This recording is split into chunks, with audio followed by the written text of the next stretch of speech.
గద్దరన్నతో అంటే నాకు 2007, 8 రేలారి రేలప్పుడు ఒక ఎపిసోడ్‌కి గెస్ట్‌గా వచ్చిండ్రు గద్దరన్న. అంటే అంతకుముందు నేను మా జిల్లాలో ఏదైనా ప్రోగ్రామ్స్ జరిగినప్పుడు కడపత్రాలు పంచుతారు కదా! అప్పుడు చిన్న చిన్న పాంప్లెంట్స్ ఏస్తారు కదా! అవును. అవును. అవి చూసేదాన్ని నేను. ఇప్పుడు నాకు గురువు గంగాధర్ అన్న అని చెప్పినా కదా! వాళ్ళతోని ప్రోగ్రామ్‌కెళ్ళినప్పుడు అవి అక్కడిక్కడ మా దగ్గర కర్షక్ భవన్ అని ఉంటుంది నిజామాబాద్‌లో.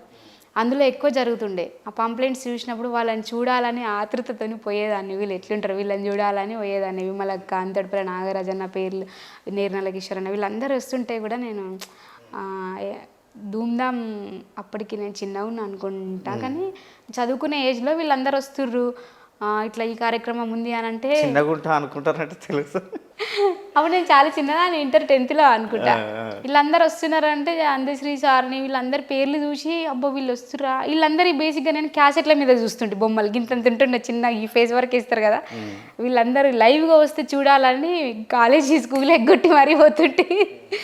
సో, అట్లా నాకు గద్దరన్నతోని 2007లో రేలారి రేలా సెమీఫైనల్స్‌కొచ్చిండు ఆయన మాకు గెస్ట్‌గా. హ్మ్. అప్పటినుంచి నాకు పరిచయము. ఇంకా ఉద్యమంలో తెలంగాణ ఉద్యమంలో అక్కడిక్కడ కలిసి తిరిగేదాన్ని.